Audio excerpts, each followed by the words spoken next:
Om Swastiastu. Om Swastiastu. Selamat sore pemirsa, apa kabar Anda? Sore hari ini semoga selalu dalam keadaan sehat tentunya. Ya, pemirsa, kalau kita sehat tentunya kita bisa beraktivitas untuk melakukan hal-hal yang terbaik dalam kehidupan kita. Ya, sehat jasmani dan rohani itu yang kita inginkan dalam kehidupan kita. Nah, apa jadinya kalau salah satu tidak bisa dikatakan jomplang dalam artian jiwanya sehat, rohaninya yang tidak sehat, atau kebalikannya. Nah, itu yang menjadi pertanyaan kita. Semakin majunya perkembangan zaman, teknologi informasi yang semakin berkembang, dan salah satunya adalah, nah ini yang kita akan bahas pada sore hari ini adalah pemakaian gadget atau gawai, dan yang pastinya banyak sekali platform-platform media sosial yang mempengaruhi kesehatan mental seseorang, mental masyarakat kita. Nah, kesehatan mental dan media sosial, apa sebenarnya pengaruhnya terhadap mental kita? Kita akan bahas bersama dua narasumber yang akan kita ajak berbincang-bincang sore hari ini. Langsung saja saya sapa. Yang pertama ada Dr. Idewo Gede Basudewa, SPKJ. Beliau adalah dokter spesialis kedokteran jiwa. Om Swastiastu. Om Swastiastu. Selamat sore. Sehat selalu ya. Ya, Stungkare. Wah, ini keren banget nih, Dok. Ya. Bajunya, Dok, Ya, kemejanya. Betul, ini produk UMKM dari UMKM. Bangli. Ya, dari Bangli, Dilukis langsung Iya. ke ininya. Warnanya pun merah cerah. Ini merah bisa membawa apa ya? Aura nggak sih? Semangat ya, ya, Dok? ya, semangat energi ya. Oke, Fisiknya baik. bagus ya. Dan terima kasih Dokter Basudewa sudah Terima hadir pada kasih. sore hari ini. Selamat sore para pemirsa dan penonton Bali TV. Ya. Selamat juga hari ini 21 April, iya. ya Hari Kartini. Hari ini pun selamat Hari Kartini ya bagi wanita-wanita hebat Ya. Indonesia tentunya. Betul. Ya. Baik, terima kasih Dr. Basudewa. Kita akan berbincang-bincang nanti mengenai kesehatan mental dan media sosial. Dan selain Dr. Basudewa, kita juga sudah menghadirkan Dr. Ana Agung Eka Swastika SPKJ. Beliau adalah dokter spesialis kedokteran jiwa. Om Swastiastu, Dr. Eka. Swastiastu, ya. Sehat selalu ya, Dok ya. Sehat selalu. Ini tanpa apa ya? Tanpa rekayasa, ternyata kita bisa putih, agak putih, merah, hitam. Wah, ini tridatu nih sore hari ini ya. Stungkare ya. Ini membawa mental yang semakin sehat lagi nih sore hari ini untuk membawakan acara Harmoni Bali. Oke, langsung saja. Terima kasih Dr. Eka sudah hadir pada kesempatan sore hari ini. Dr. Basudewa, kita mengetahui dengan jiwa yang sehat, mental yang sehat, itu bisa mempengaruhi kehidupan kita untuk melaksanakan kegiatan sehari-hari tentunya ya.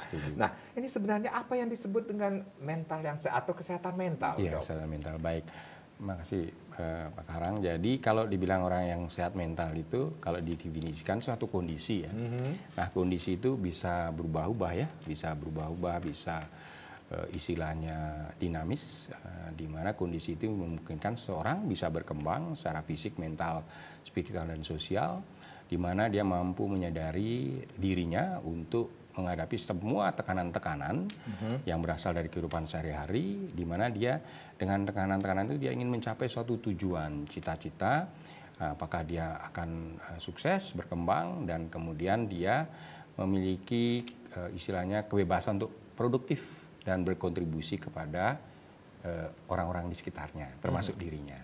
Jadi suatu kondisi yang sangat dinamis, terkait dengan kemampuan berkembang, kemudian terkait dengan hal-hal yang sifatnya menyadari dirinya itu, menghadapi setiap tekanan-tekanan, dan dia produktif dan berkontribusi. Nah, di situ peran nanti pengaruh-pengaruhnya apa saja. Ya. Ini sebenarnya apa yang membuat seseorang bisa mengalami kehidupan atau kesehatan mental yang bisa berubah-ubah sesuai dengan atau yang dinamis seperti yang dokter sampaikan tadi? Ya, karena sepanjang hidup, mulai dari sejak bahkan kita dalam kandungan ya, cerita manusia itu, dia sudah mengalami yang disebut dengan tekanan-tekanan.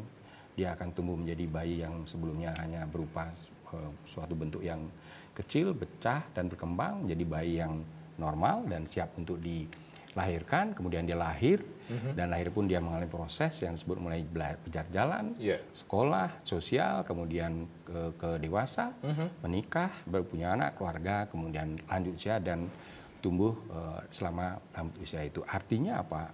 Itu kondisi yang dipertahankan oleh seseorang supaya terus berkembang mentalnya itu dengan perilaku, pikiran, perasaan, selalu dia ingin menunjukkan dirinya mampu beradaptasi. Sehingga kondisi ini kan tidak misalnya kalau dalam keadaan tekanan bekerja, kapan dia harus menyesuaikan diri, tentu kan berubah. Jadi kalau dia mengabaikan kawan yang susah diajak bergaul, kalau dia misalnya harus mencari informasi, kalau dia harus belajar, dia harus menghadapi berbagai hal yang sifatnya pendadakan, maka pikiran, perasaan, perilaku kita harus siap menghadapi itu. Di mana diri seseorang itu banyak hal yang mendasari, ya kalau dipecah lagi komponen-komponennya itu termasuk bagaimana dia memiliki yang disebut dengan kepribadian, ya sesuatu yang dimiliki menjadi ciri unik dari seseorang, di mana ciri itu akan menunjukkan karakter unik, termasuk bagaimana penilaian orang itu terhadap dirinya dari orang lain. Jadi apakah dia seorang kepala keluarga, apakah dia seorang pimpinan, apakah dia seorang tokoh masyarakat, apakah dia seorang bisnis, atau bahkan seorang yang bekerja di entertainer seperti ini. Dan keadaan ini dipengaruhi oleh beberapa cara dia beradaptasi, misalnya dengan tempat kerjanya, bagaimana dia misalnya belajar untuk mencapai target-target, menghadapi tekanan, nah, seperti itulah yang disebut dengan keadaan mental.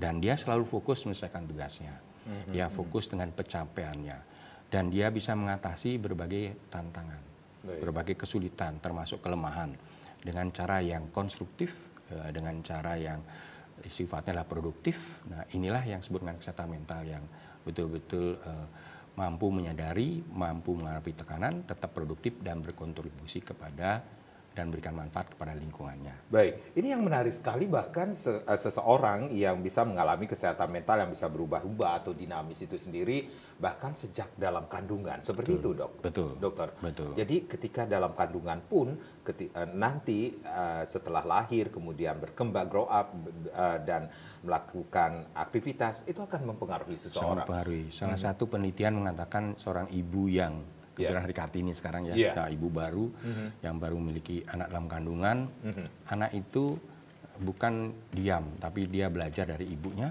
dia belajar dari apa yang disebut dengan lingkungannya, dia yang dilatih, diprovokasi dan diberikan intervensi pengalaman, misalnya mendengar musik, mendengar berbagai intervensi budaya yang berkaitan dengan kesenian dan sebagainya, maka anak ini belajar dari dalam kandungan.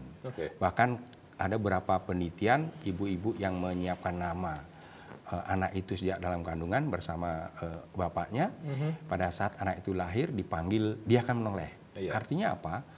Tumbuh dan berkembang, bahkan secara spiritual, mental itu sudah tumbuh sejak di dalam kandungan. Cuma kalau setelah lahir, kemampuan itu diambil oleh mulai yang disebut dengan pikiran, perasaan, perilaku. Mulai hukum-hukum norma, kemudian hukum-hukum yang bersifat komunitas. Nah, itu yang mempengaruhi bagaimana anak ini tumbuh dan kembang. Pelan-pelan kemampuan spirit yang dimiliki pada kandungan itu diambil alih oleh cara-cara mental kita mendidik. Dan salah satu nanti kita akan banyak bicara pengaruh medsosnya itu. Baik. Salah satunya adalah tekanan-tekanan itu bisa datang dari mana saja. Seseorang itu bisa mempengaruhi kesehatan mental dari luar seseorang. Dirinya sendiri, juga dari luar, dari lingkungannya. Misalnya dari sejak kecil pola asuh dari ibu, orang tua. Jadi pola asuh juga mempengaruhi, Dok? Mempengaruhi. Jadi anak itu diterima, anak itu diharapkan, anak itu disayang pada saat membutuhkan makan minum, membutuhkan dukungan, membutuhkan suatu pengharapan, termasuk kasih sayang, penilaian, didapatkan dari lingkungan dari luar, dari orang tua, dan itu menjadi cikal bakal dia akan mengalami yang disebut dengan memiliki semangat hidup, semangat juang, bahkan dia mempunyai kemampuan untuk beradaptasi, untuk melihat sesuatu dengan hal yang positif, bukan konstruktif. Dan memang nanti sebagian yang tidak mendapatkan hal-hal semacam itu, tidak mendapatkan cukup pengisian kebutuhan fisik, mental, spiritual dari orang tua, anak inilah yang bakal berkembang yang disebut mengalami resiko mengalami gangguan kesehatan mental. Baik seperti itu. Jadi bisa dikatakan ini pola asuh juga mempengaruhi kesehatan mental seseorang itu sendiri. Dokter Eka, ini hari ini atau sore hari ini bertepatan sih sebenarnya kita memperingati Hari Kartini ya, bisa dikatakan demikian ini. seorang pejuang emansipasi, seorang wanita yang sangat luar biasa sekali mempengaruhi kehidupan bangsa Indonesia ini sendiri. Nah, yang menjadi pertanyaan ini sendiri, kenapa kita sore hari ini berbicara tentang kesehatan mental, Dokter Eka? Ini sebenarnya kalau kita berbicara tentang prevalensinya atau angkanya cukup banyak, kah kita temui dalam kehidupan masyarakat, Dok? Ya, dari beberapa penelitian yang pernah saya baca, bahwa umur usianya biasanya antara 8 sampai 13 tahun. Nah, itu sering terganggu mentalnya melalui medsos, media sosial ya. Itu terjadi kurang lebih mereka lebih banyak melihat HP, menggunakan HP lebih dari 3 sampai 4 jam per hari. Itu akan berpengaruh pada pola pikir mereka sehingga fokus pada perhatian terhadap lingkungan biasanya terganggu. Karena banyak juga kita lihat terutama di medsos-medsos itu banyak pengguna sampai kehilangan semacam sama lingkungannya, kesadaran diri terhadap lingkungan mereka. Banyak terutama yang kerja-kerja yang pagi itu kadang mereka berangkat pagi tidak sadar bahwa di lingkungannya tersebut ya mungkin pas ngelihat HP terus sampai terjatuh di selokan. Itu kan semacam ya terjadinya trauma nanti. Itu yang kadang sering-sering terjadi. Dan kalau di sekolah juga banyak terjadi bulian melalui medsos-medsos yang pernah saya alami atau saya jumpai saat-saat praktek. Gitu. Jadi bisa dikatakan ada istilahnya tiada hari tanpa medsos seperti itu ya. Nah ini kita tidak bisa pungkiri ini sendiri. Ternyata bisa dikatakan dengan berbagai macam platform yang ada di media sosial ini sendiri bisa mempengaruhi seseorang, kesehatan mental seseorang. Iya, Dokter Eka. Mungkin durasinya itu yang perlu dikurangi ya. Mungkin kalau bisa dikurangi ya lebih kurang dari ya 1 jam atau 15 menit per hari setidaknya. Ya tidak sampai penggunaannya sampai 4 jam gitu per hari. Itu sangat mengganggu kualitas kehidupan kita. Karena kita kadang dengan lingkungan kita tidak respon ketika dipanggil sama orang tua misalnya. Kita sangat konsentrasi dengan medsos-medsos yang telah kita baca gitu. Jadi bisa dikatakan ini penggunaan medsos sudah menjadi bagian keseharian kita seperti itu, Dokter. Iya, benar. Jadi durasi pun bisa mempengaruhi. Iya, seperti itu. Sangat mempengaruhi konsentrasi di sana. Jadi kadang kita lupa dengan lingkungan yang kita hadapi saat itu. Jadi konsentrasi itu tidak akan terjadi saat itu. Baik. Kita kan bisa mengetahui banyak sekali kemajuan teknologi ini juga mempengaruhi kehidupan kita. Bisa dikatakan ibaratnya banyak yang mengatakan ini bagaikan pisau bermata dua. Iya, pisau bermata dua nih. Ada sisi positifnya, ada posisi negatifnya seperti itu. Itu yang harus kita tekankan juga dengan penggunaan medsos itu. Iya, memang kan ada sisi positifnya yang perlu. Di mana kita dapat informasi sangat cepat sekarang ya. Tidak seperti zaman dulu kita mendapatkan informasi itu sampai ya berhari-hari baru sampai di telinga kita gitu. Sekarang sangat gampang kita mencari informasi sehingga alangkah baiknya informasi yang kita dapat itu bisa kita olah. Baik. Biar pikiran kita tambah positif. Baik, Dokter Eka, Dokter Basudewa, kita rehat sejenak. Nanti kita akan lanjutkan lagi bagaimana kesehatan mental dan media sosial yang bisa mempengaruhi kesehatan mental tentunya. Dan di sesi berikutnya kami akan mengajak Anda untuk berpartisipasi. Silahkan Anda ingin bertanya langsung bersama dua narasumber kami di 0361 894 8400 dan juga di 0361 894 8401. Sesaat lagi.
orang memutuskan untuk hengkang dari Instagram karena merasa ekspektasi orang-orang terhadap diri sendiri terlalu tinggi, sedangkan teman-teman satu circle berlomba untuk memperlihatkan role-nya di masyarakat. Melihat pencapaian teman-teman, takut bakal goyah dan berpindah haluan terhadap deskripsi atau sukses dan keren. Kalau pendapat gue, memang sosial media itu bisa banget buat kita insecure karena kita terkadang akan merasa pencapaian orang itu selalu jauh lebih besar dibanding kita. Jadi ada baiknya untuk seenggaknya untuk take time dari sosial media tersebut dan juga untuk mencintai pencapaianmu apa adanya. Setiap kali gue akses sosial media dan melihat teman-teman gue beraktivitas, gue merasa insecure sih, karena ya melihat mereka banyak banget achievementnya, sementara gue gak punya achievement apa-apa, gue gagal di kepanitiaan dan semacamnya. Tapi di sisi lain gue juga butuh sosial media nih untuk mengakses segala macam informasi yang emang gue butuhin, seperti tentang kehidupan kuliah, kehidupan pekerjaan nanti dan sebagainya. Ya menurut gue orang ini juga udah sadar tentang efek positif dari sosial media. Cuma saran gue bagi orang ini ya kayak lebih tekanin aja manfaat yang emang lo udah dapetin dan tinggalin yang kurang menguntungkan bagi lo.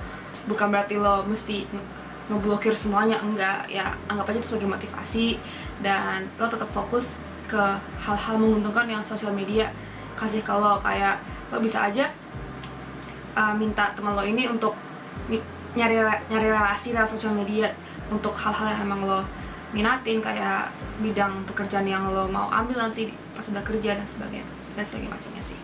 Seeing my friends having so many achievements, it makes me sad.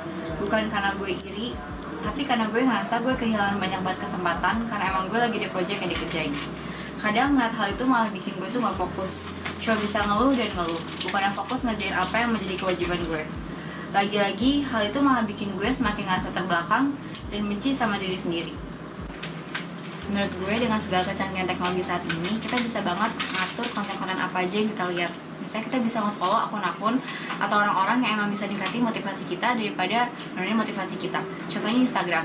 Ada fitur untuk nge-mute story-story orang-orang yang kalau emang kalian ngerasa itu tuh bisa bikin motivasi kalian menurun. Jadi, apapun yang kita konsumsi di sosial media itu bisa kita atur. Kenapa sih orang pada pamer jalan-jalan, makan enak, foya-foya, padahal harta punya orang tua? Kan orang yang bokap-nyokapnya biasa aja jadi malu sama orang tuanya sendiri. Kalau menurut gue, kita itu nggak bisa buat ngekontrol apa yang orang share di sosial media mereka, tapi kita bisa buat ngekontrol apa yang ingin kita lihat di sosial media. Seperti yang udah dijelasin sama temen gue Rahel tadi, kita bisa nih pakai fitur block, fitur mute untuk menghindari kita ngelihat post-post ataupun story dari orang-orang yang tidak kita inginkan. Kita juga bisa sesimpel nge-skip hal-hal tersebut. Selain itu, mungkin lo juga bisa coba untuk ikut gratitude challenge, di mana lo setiap harinya nge-list apa-apa hal yang udah lo punya dan lo syukuri hal itu, sehingga lo bisa fokus ke apa yang udah lo punya sekarang membandingkan itu dengan apa yang punya orang lain. Untuk kesimpulannya sih ya, gue rasa kita semua di sini sebagai orang pengguna sosial media sehari-hari, kita udah tahu sosial media ini punya efek positif dan negatif, dan itu semua tuh tergantung kita sebagai pengguna dan sebagai penikmat sosial media ini, gimana cara kita memberikan informasi apa yang bisa dilihat orang di luar sana, dan gimana cara kita mengambil informasi-informasi itu ke diri kita sendiri. Ya gue rasa ini sih lebih ke bagaimana cara kita menempatkan diri di pihak satu sama lain, dan karena digitalisasi itu udah nggak bisa banget kita hindarin, dan cara kita sebagai orang yang menikmati sosial media ini adalah untuk lebih menekankan kepada sisi positifnya dan berusaha untuk meminimalisir efek negatif yang diberikan.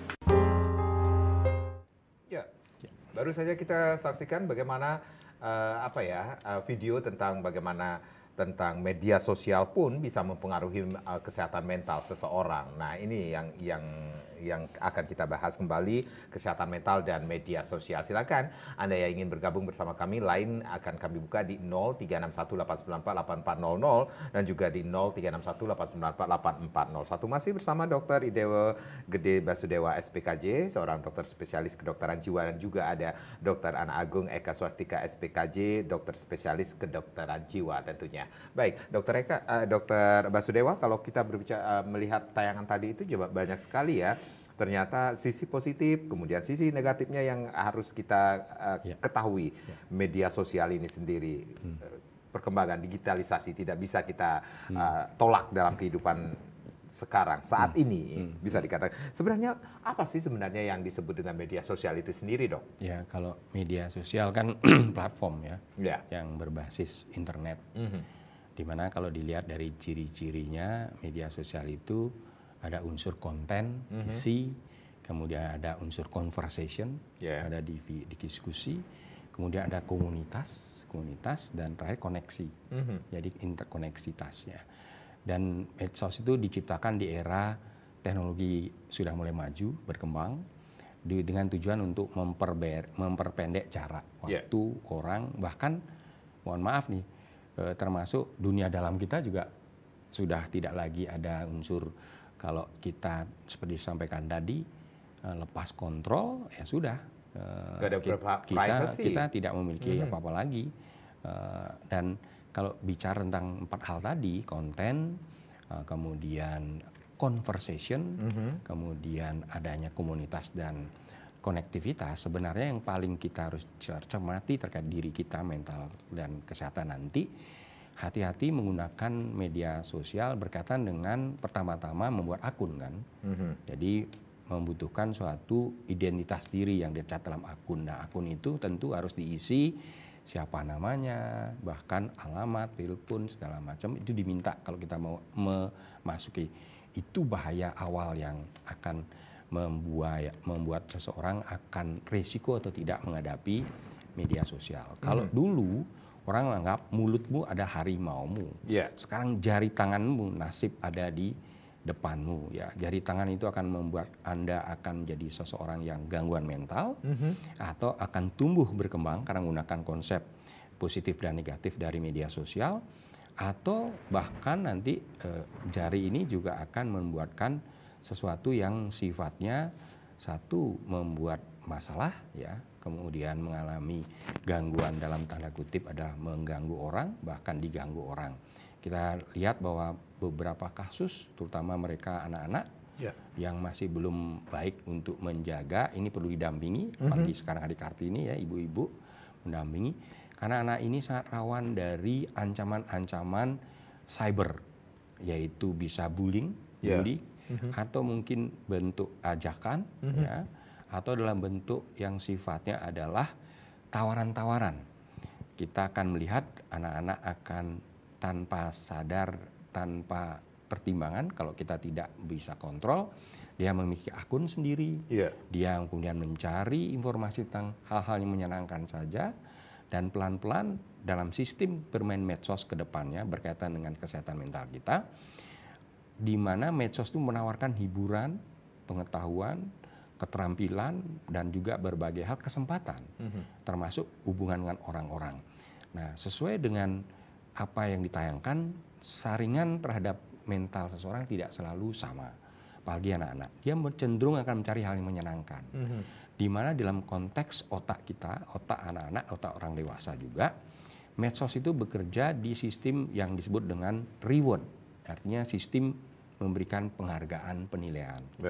Di mana si unsur dopamin akan bekerja dengan bagus, di mana anak dengan segera, termasuk orang dewasa pun, jika dia tidak bisa dalam arti membatasi, menetapkan schedule dan kebutuhan akan apa yang dicari di media sosial ini, maka otak reward itu akan seolah-olah menciptakan yang disebut dengan fear of missing out, FOMO. Jadi ketakutan dia tertinggal jika tidak mengontak media sosial itu. Jadi cara kerja di otak pun dari media sosial akan sangat dipengaruhi. Iya, karena unsur masuknya adalah satu, dia mencari, seeking for happiness, seeking for istilahnya salah satunya juga need. Padahal medsos itu bukan sebuah kebutuhan, medsos itu alat bantu. Alat bantu. Tiba-tiba otak itu mendapatkan suatu yang disebut dengan kenikmatan, kesenangan, kemudahan. bahkan barangkali juga termasuk janji-janji. Mau diberikan hadiah, dapat diskon, dan hal-hal yang kalau kita dalam hubungan dengan kontak sosial langsung, itu tidak serta-merta didapat. Otomatis otak ini akan yang disebut dengan terkondisikan untuk mencari itu. Jadi dia akan mencari, dan pada awalnya memang bisa menghentikan.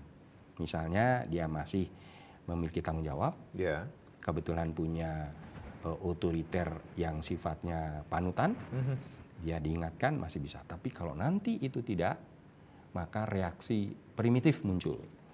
Karena otaknya yang reward dilawan, dihambat, ditentang, maka akan muncul perlawanan.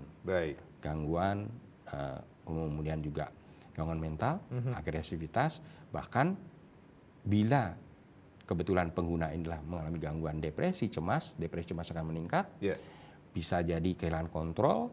Tidak jarang akhirnya pengguna ini akan merusak barang yang dia pakai, laptopnya dirusak, HP-nya dibanting, seperti itu. Itu sering kita lihat di di media sosial juga. Betul. Itu dari cara kerja di otak, kemudian adanya kehilangan kontrol, dan kemudian pembiasaan dari otak sehingga otak tidak bisa menghentikan. Dan di otak kita ada dua, otak perencanaan, otak pengawasan, dan otak emosi.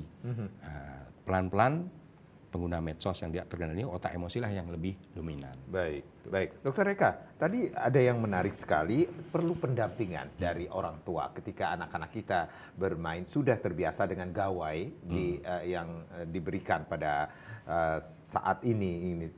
Usia berapa yang kita harus begitu aware terhadap anak-anak kita untuk penggunaan gawai itu sendiri, untuk penggunaan media sosial ini sendiri, Dr. Eka? Iya. Kalau yang sekarang prasekolah pun udah pakai HP ya, mungkin itu lebih dipentingkan ya. Di sana perlu ditemani orang tua ya. Kalau usia-usia sekolah ya mungkin perlu juga ya, di sana orang tua itu sangat berperan aktif. Jadi kita perlu memberikan penjelasan kepada anak kita bahwa medsos itu bisa berdampak positif pada diri kita, tetapi bisa juga berdampak negatif pada diri kita. Jadi itu sebaiknya syarat saya orang tua memang harus menemani anaknya. Jadi perlu pengawasan, seperti itu kah? Iya, pengawasan itu sangat penting. Sekarang kan sudah jarang banget, ngapain kita bermain HP aja diawasi seperti itu ya, kalau di lapangan ya. Sering kita ketahui seperti itu. Iya, saya ada pasien karena akunnya itu dikontrol oleh orang tua. Jadi akunnya bisa dikontrol oleh orang tua? Bisa dikontrol kapan, berapa lama dia dikasih durasi untuk. Nanti ketika durasinya sudah habis, bisa diputus itu. Apakah juga apapun yang dilakukan melalui gawai itu sendiri? Apa bisa. Yang di-searching seperti itu? Bisa. Karena hal yang tidak boleh, semestinya tidak boleh itu? Iya, ada itu. Itu sangat baik kalau kita punya akun seperti itu, sangat membantu kita mengontrol anak. Jadi anak dari awal kita pesankan, anak ini bisa bermain sekian jam, nanti keputus sendiri karena memang durasinya sudah habis. Perlukah ketegasan dari orang tua? Sangat perlu, karena pola asuh itu penting di sana ya. Pola asuh itu sangat penting, jadi waktu itu memang harus kita berikan, tetapi perlu juga ketika dia mencapai suatu prestasi, perlu juga reward kita berikan pada anak. Jadi didikan di sana sangat baik ketika rewardnya kita berikan juga. Gitu. Jadi reward pun perlu kita berikan kepada anak kita. Iya, ketika dia misalnya sekian jam bermain, ternyata dia mampu menghentikan, Bu, saya sudah selesai jam segini. Oh bagus gitu ya, kita bisa berikan rewardnya. Baik, reward pun bisa bermacam-macam ya. Ajak makan bareng pun itu termasuk reward, memberikan sesuatu yang berguna bagi anak-anak pun merupakan reward bagi mereka ya. Dan itu akan mempengaruhi kesehatan mental seorang anak ke depannya. Baik, Dr. Basudewa dan Dr. Eka, kita rehat kembali. Pemirsa jangan kemana-mana, kami akan kembali saat lagi.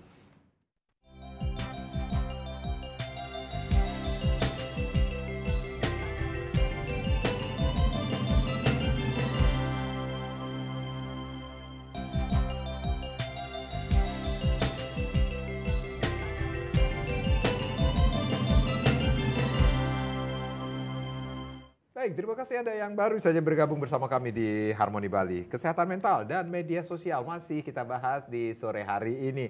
Dr. Basudewa, ini ada yang menarik sekali bahwa tadi ada dokter mengatakan kalau dulu kita mengenal bahwa mulutmu adalah harimaumu. Tetapi sekarang jarimu bisa saja menjadi harimaumu. Seperti itu, Dok. Padahal kita mengetahui kalau kehidupan sekarang tanpa gawai, tanpa HP itu kayaknya hampa ya kehidupan kita ini sendiri.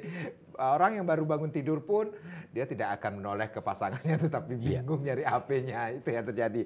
Jangan bohong deh pasangan yang seperti itu yang kita tahu, Dok. Ya, itulah yang itu sudah mempengaruhi kesehatan mental kah, Dok? Dalam tanda tertentu sebenarnya kalau bisa terkontrol enggak. Ya. Karena barangkali dia ngecek message baru dari kantor. Ya, barangkali dia juga janji harus melakukan kegiatan, beberapa dokter misalnya melakukan perjanjian dengan pasien seperti itu.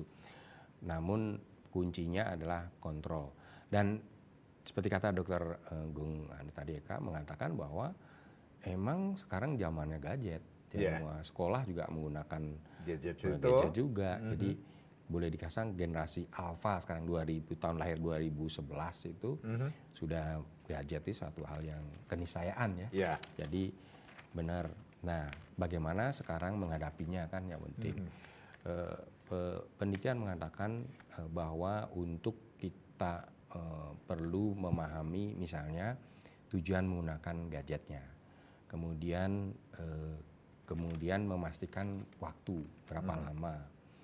Ketiga, pengaruh dalam tanda kutip adalah kemanfaatan dari gadget itu terhadap produktivitas kita. Sebagai definisi awal tadi bahwa untuk menumbuh kembangkan mental kita supaya produktif ya.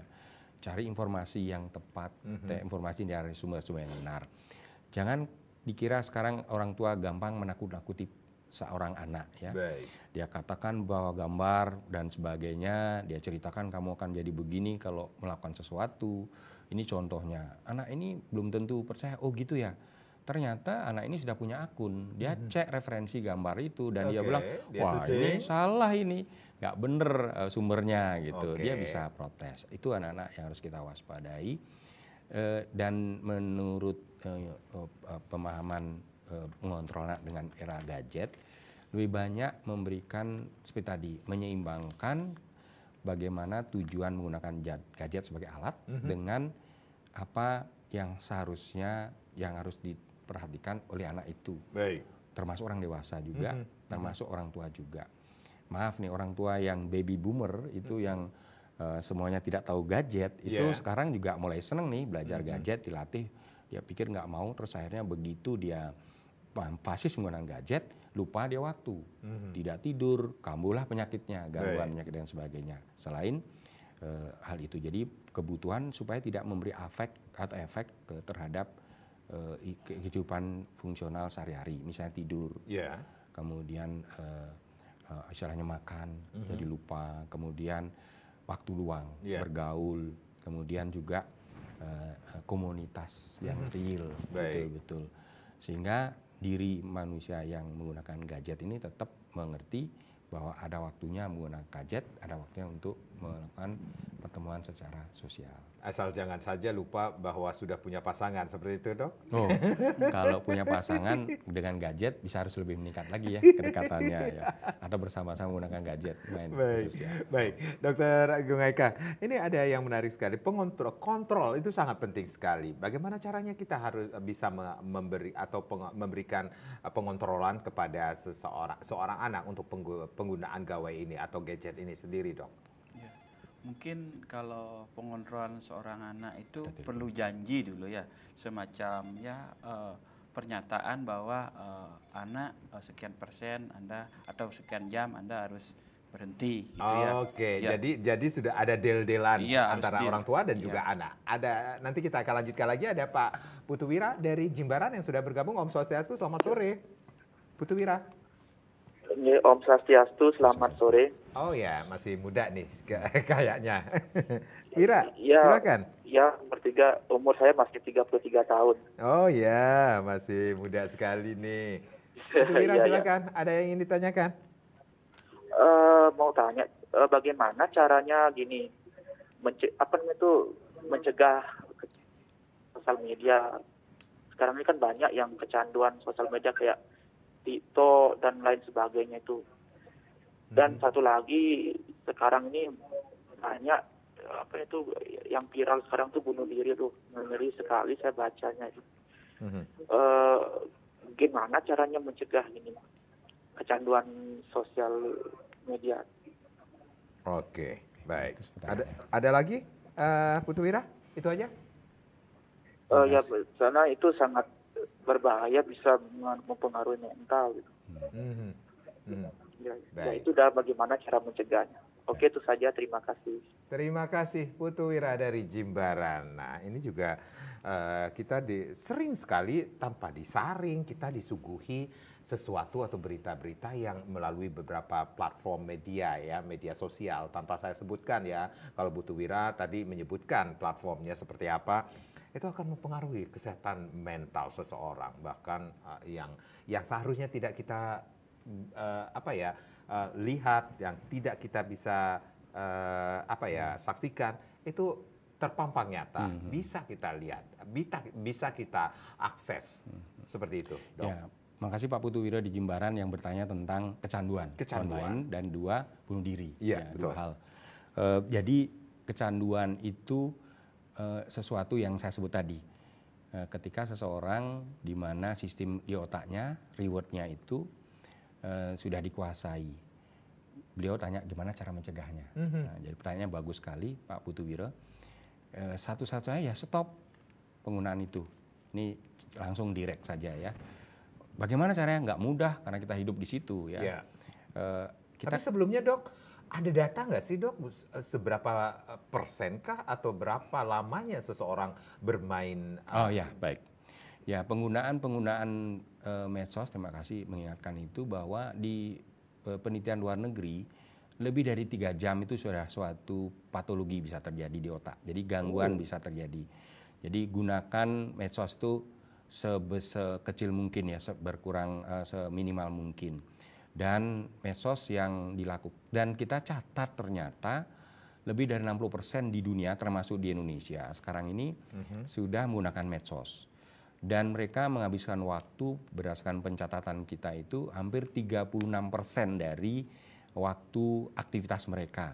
Waktu online itu, 3 dari online itu 1 menggunakan medsos.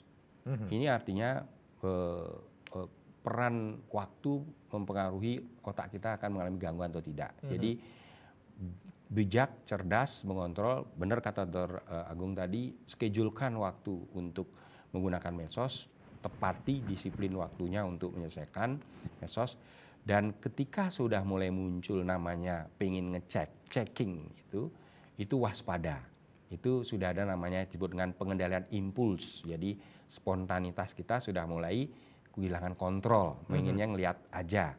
Apalagi kompulsif ya, kalau tidak ngambil itu cemas, khawatir. Nah ini sudah tanda-tanda. Itu tanda-tanda yang disebut dengan adiksi. Nah ini harus dicegah dengan cara salah satu mengurangi, kedua atasi cemasnya. Jadi fearness of missing out tadi, bahwa dia tidak bisa akses di media sosial, itu ditasi dengan tarik nafas panjang, rileks, tenangkan diri, bahwa semua media sosial itu hanya alat, bukan tujuan. Masih ada namanya penawaran pilihan-pilihan lain. Dan suka tidak suka, cobalah merenung, agak menjauhkan, menjaga jarak dari medsos. Kemudian cermati lagi dunia yang dulunya sebelum berkenalan dengan medsos, masih ada waktu kita dengan dunia nyata, rintis lagi dunia itu supaya kita kembali ke kehidupan yang nyata. Nah tentang bunuh diri, memang bunuh diri itu suatu fenomena, di mana fenomena ini bisa saja fenomena yang sifatnya satu, bisa lingkungan sendiri, bisa juga dari lingkungan luar. Salah satu peran media sosial ini yang harus kita pantau, media sosial tidak boleh menayangkan secara vulgar peristiwa bunuh diri, apalagi menceritakan detail, apalagi kemudian memposting, kemudian repeat. Kita janganlah menyiarkan itu ikut-ikutan, supaya tidak membuat orang-orang yang gangguan jiwa, depresi, ada halusinasi, pernah riwayat bunuh diri dalam dirinya, atau keluarganya riwayat bunuh diri, Jika dia menonton terpapar oleh medsos itu, maka yang disebut dengan bahasa di otak kita itu, jadi unsur-unsur yang sifatnya dipelajari dulu, dialami dulu, akan teringatkan kembali. Dan ini akan menjadi pengulangan. Jadi itu cara mencegahnya. Jadi Pak Pire silakan ikut berkontribusi, berikan informasi yang bijak secara etik, berkomunikasi di medsos itu, sampaikan bahwa gangguan jiwa dengan masalah bunuh diri harus diwaspadai dengan baik dan jangan ditayangkan. Hormati yang meninggal dan hormati keluarganya. Baik. Itu salah satunya. Pencegahannya pun sudah dilakukan, seperti yang Dr. Basudewa sampaikan tadi ya. Dan kemudian kita tidak mengirim ulang dan sebagainya. Jangan berpartisipasi lagi, itu berarti sudah mencegah supaya jangan ada bunuh diri lagi. Baik, nah ini yang menarik sekali, lakukan hal-hal yang sebelum kita mengenal yang namanya medsos seperti itu. Agak sulit juga sih Dok ya. Awalnya. Tantangan seperti itu. Apalagi kita sudah literasi ini sudah kita jelaskan, mudah-mudahan bisa menginspirasi untuk melakukan hal tersebut. Ya, kita rehat sejenak. Terima kasih Putu Wira dari Jimbaran ya. Kami akan kembali, tapi tentunya setelah yang berikut ini.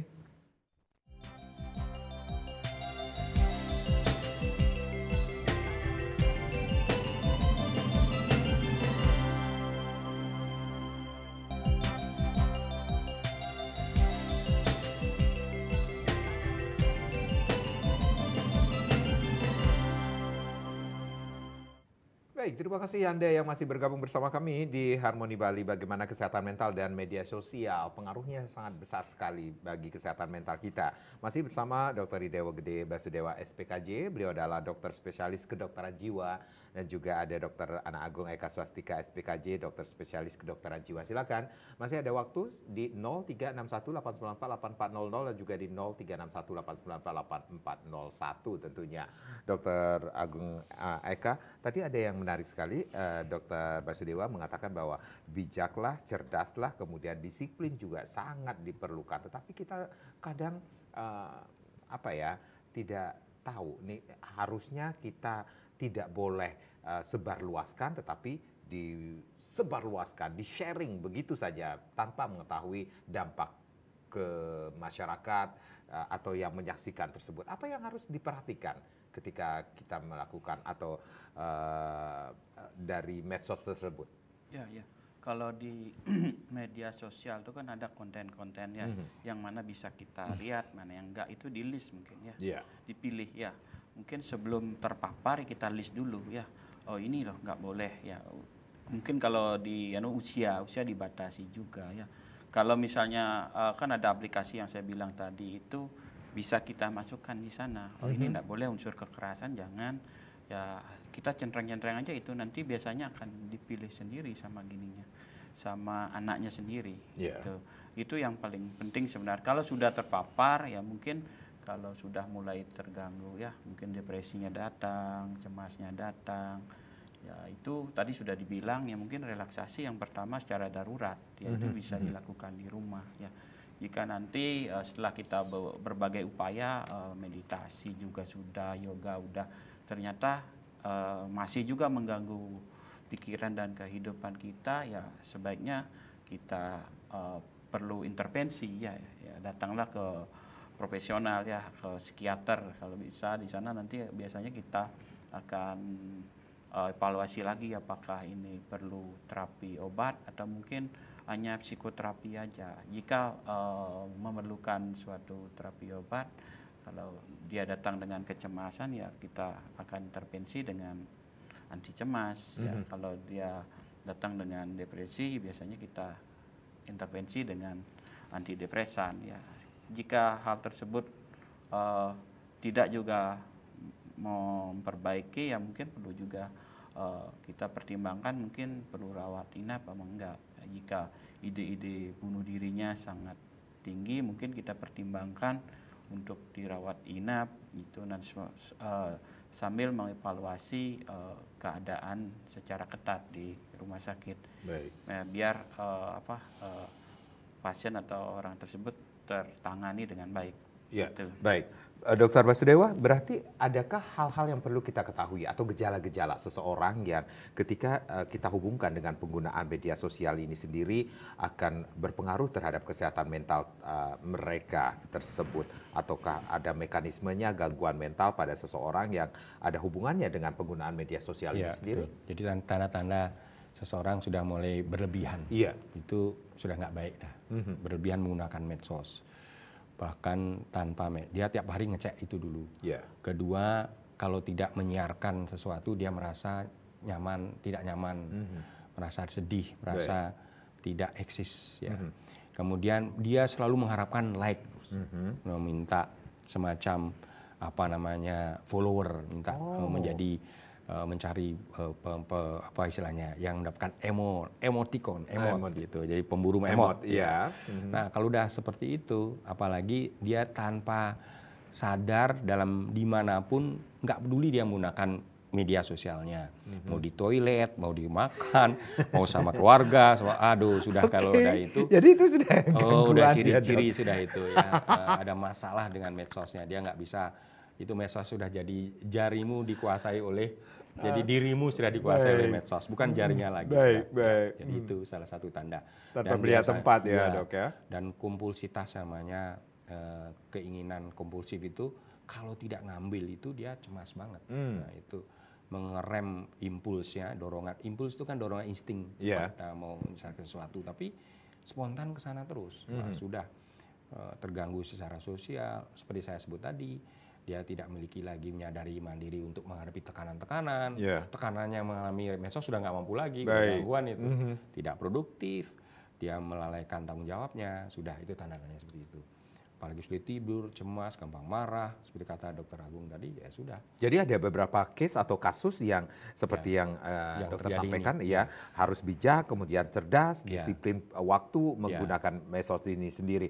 Ini dampak akibat penggunaan medsos yang tidak bijak itu sendiri, kasusnya seperti apa sih dok? Nah, saya ada beberapa kasus. Ada satu kasus anak-anak. Anak-anak misalnya, anak ini retarded, ada gangguan epilepsi.